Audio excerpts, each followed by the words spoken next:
Halo hai teman-teman semua, kembali lagi bersama saya Natalia Denopa, mahasiswa Ilmu Komunikasi angkatan 2020.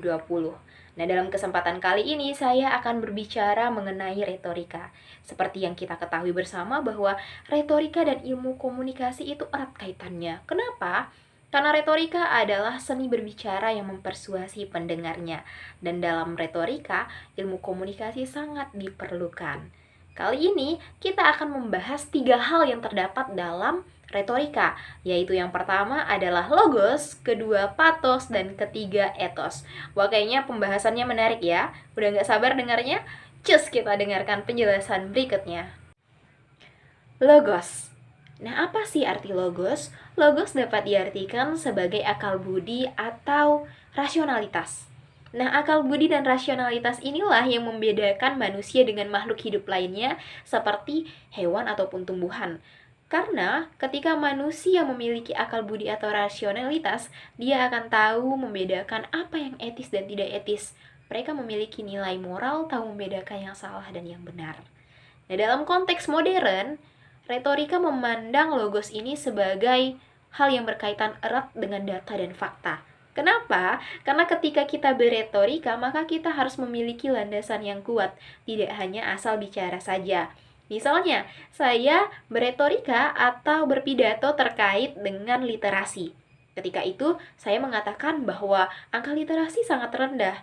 Dari 1.000 orang hanya satu yang memiliki minat literasi. Nah, ini tidak bisa asal bicara saja. Ini didukung oleh data dan fakta berdasarkan survei dari riset yang pernah saya lakukan. Inilah maksud daripada logos itu sendiri. Pathos. Aristoteles mengatakan bahwa pembelajaran terkait dengan manusia atau pathos sangatlah penting. Kenapa? Karena manusia memiliki yang namanya emosi. Nah, emosi ini berpengaruh besar terhadap kemampuan manusia dalam melakukan penilaian. Ketika seseorang beretorika, dia harus mampu menyentuh sisi emosi dari para pendengarnya. Dan tentunya untuk menyentuh sisi emosional dari para pendengar harus menggunakan cara yang relevan atau rasional. Maksudnya bagaimana? Maksudnya tidak harus dengan berteriak-teriak, berguling-guling untuk menyentuh sisi emosinya. Bukan demikian cara beretorika. Nah, cara beretorika yang baik dalam menyentuh sisi emosional bisa kita lihat dari contoh pidato Bung Karno. Dari dia pemilihan kata-katanya sehingga ketika kita mendengarkannya, kita ikut tersentuh, kita ikut terhanyut, kita semangatnya membara-bara. Begitulah maksud dari pathos ketika kita mampu menyentuh sisi emosional dari pendengar kita.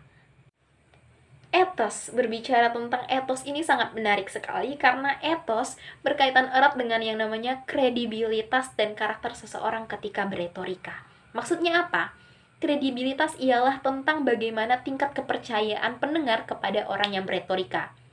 Bagaimana cara untuk mendapatkan kepercayaan pendengar ketika kita sedang beretorika? Itu dengan menumbuhkan karakter yang mampu mengendalikan sisi emosional dari para pendengar atau bisa dikatakan pathos tadi. Itulah mengapa ketika logos dan pathos disatukan itu akan mendukung yang namanya ethos. Ketika seseorang mampu beretorika dengan mengandalkan data dan fakta, kemudian menyentuh sisi emosional pendengarnya, maka sudah pasti dia mampu mendapatkan kepercayaan daripada pendengarnya. Contohnya tadi Bung Karno, ketika dia melakukan pidato tentang kemerdekaan, dia mampu menggunakan kata-kata yang menyentuh sisi emosional, kemudian menggunakan data dan fakta yang ada, sehingga pendengarnya pun ikut merasakan apa yang disampaikan dan percaya kepada retorika yang disampaikan Bung Karno. Jadi demikianlah etos bekerja.